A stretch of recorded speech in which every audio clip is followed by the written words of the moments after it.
Hey there, church. Pastor Chris here. I just wanted to check in on you. And I had a question for you this morning. That question is, how's your perspective today? Now you might say, that's an interesting question, but no, I really want to know, how is your perspective today? Because let's face it, we've been going through a number of weeks, really the past month, where we're just being bombarded with negative news.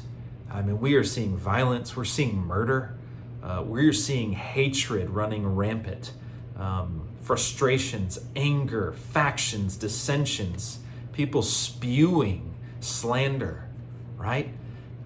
We know that this is not the work of God, but we recognize it is the work of the enemy. The reason I ask how your perspective is because the reality in the matter is, as we continually hear more and more stories that are negative, it would be easy for us to be completely weighed down in a state of fear. Maybe even succumbing to the anger ourselves and feeling we need to fight back anger with anger or evil with evil. But church, I think it's important for us to recognize as believers, none of this is surprising to Jesus.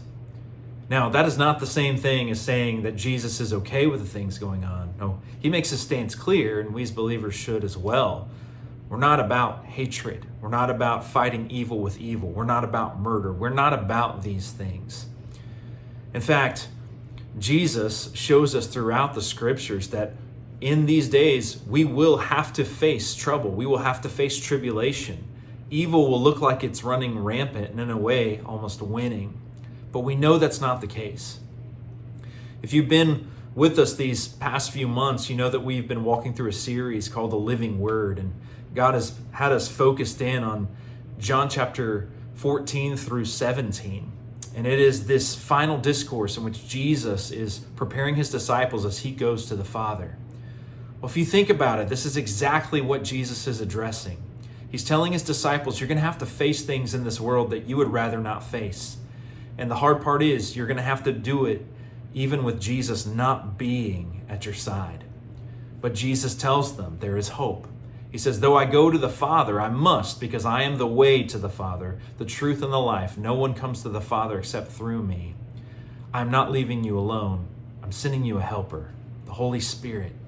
And the Holy Spirit will lead you into all truth. He will remind you of everything Jesus said, and he will comfort your hearts with the peace that Jesus gives. Man, isn't that incredible? Jesus walks through in those chapters things that the disciples are going to have to face. They're going to have to face being in an evil world alone in chapter 14. In chapter 15, he tells them, you're going to have to face persecution. But how does he answer that? He says, take heart. I will send you the Spirit of truth, and he will disclose to you everything that is of mine and give it to you. In chapter 16, he tells the disciples, you're going to have to face sorrow. You're going to have to face grief. You will have to endure tribulation. But guess what? My peace I'll leave with you. My Holy Spirit as comforter will comfort you. As we head to this last chapter, we see that Jesus tells his disciples that I have given you my glory. He prays this. He tells the Father, I've given the glory that you've given me to them in order that they may be one with you as I am one with you. And he even goes so far as to say, Father, would you fill them with the love with which you have loved me in order that they might glorify your name. Man, what a wonderful promise. I call this to memory because the reality is, church, we are going through difficult times. And the disciples had to go through difficult times. But the answer is still the same, and it's our perspective. Do we recognize the gift that God has given to us in the Holy Spirit? That the Holy Spirit literally is that means by which we receive the fullness of the love of God. That the love of God is poured out into our hearts through the Holy Spirit. That same love with which the Father loved Jesus Christ. What an incredible gift. And if we will receive that and submit to that truth, the reality is it will change our perspective.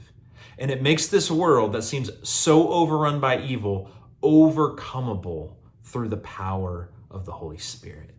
So church, I want to encourage you. Though things may seem bleak, know that God has given us the answer through the Holy Spirit. That as we yield to his movement in our lives, we will overcome these things in the world. and we will be with him in eternity. Be encouraged by this, and do me a favor, church, as this changes your perspective, share it with somebody else, because I guarantee you, your neighbor is also feeling just as overwhelmed with the state of the world. Church, I love you. I'm looking forward to seeing you. I do hope to see you this Sunday.